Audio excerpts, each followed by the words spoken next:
In the last chapter, we took a look at the basic types that are used in PHP. And now we're going to move on to the ways that we can control the programming as it happens in our code. And the first of those is going to be logical operators, also called if statements or even if-then statements. Sometimes even you'll hear them called if-else statements. The idea here is that if an expression is true, then execute a statement. And this is the format that it's going to take when we use it in PHP.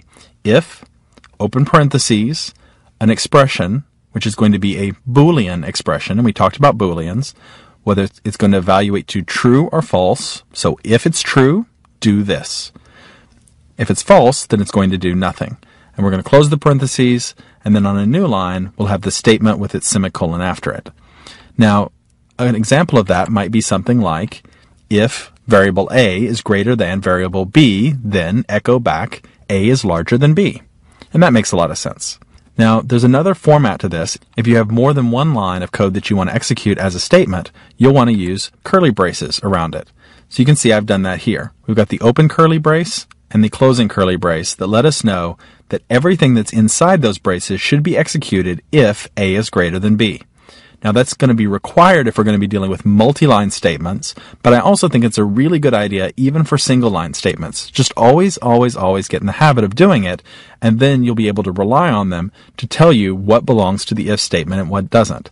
Now, echo A is larger than B could actually be up on the same line. There could be a line return before the curly brace. You'll see some people do it that way, so that the opening curly brace is on a new line. Remember, white space isn't significant in PHP, so it's not a big deal. We can format it in whatever way makes sense. I like this format because that way I can see that I have an if statement, and I can see where the if statement ends. I know that the if statement is always going to be a line that starts the braces, and I can then look for the first instance where we close it. And I always indent it to match, so that I'll be able to quickly scroll down and see blocks of code. So let's go ahead and try using this exact code in a new window. So let's go ahead and go into our sandbox alias that we created earlier. You see I've got a number of files that I created in the last chapter. One of the files that I created was the basic.html, and I'm going to open that up. It's just got some basic HTML in it that I can reuse. So I'm going to go ahead and just do a save as on that file with something that I'm just going to call logical, because these are logical expressions that we're working with.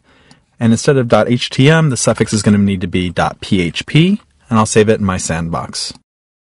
There we go. Now we have a place where we can work with our logical expressions.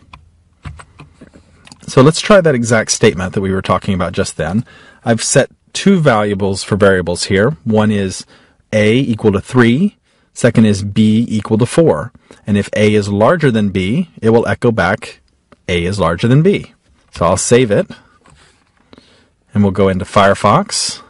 And I'm going to load up that page. Remember, that's going to be http://localhost if you're on Windows, and that'll take you straight there.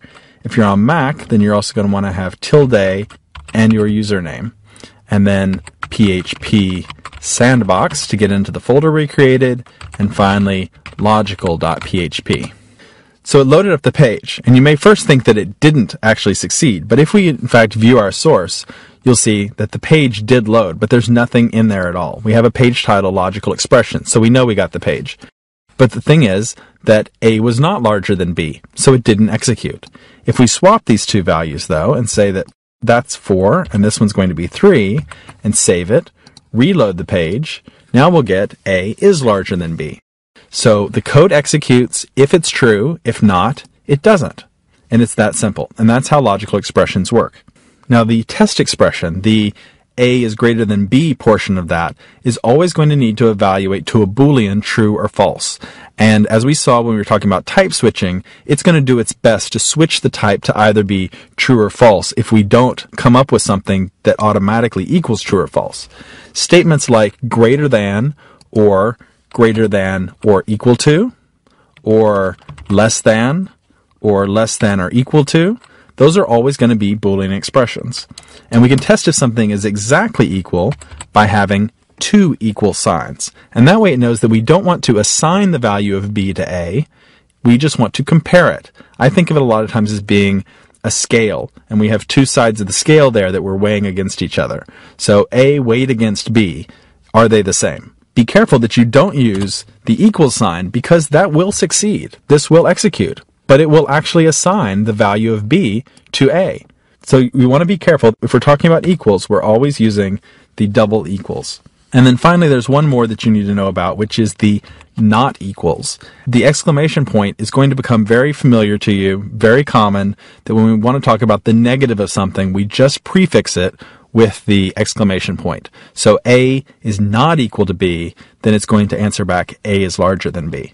And we can test all of those expressions, play around with a little bit, plug in some different values. We could, of course, have something that simply says, if A is greater than B, do this. And then we could have another if statement right below it that says, if A is less than B, then answer A is not larger than B, right? And it would execute one in one case and one in the other case. But because we do both of these so often, and it's going to be really common that we want to do one thing in one case and another thing in another case, there's actually a better way that we can do this, and we'll see that in the very next movie.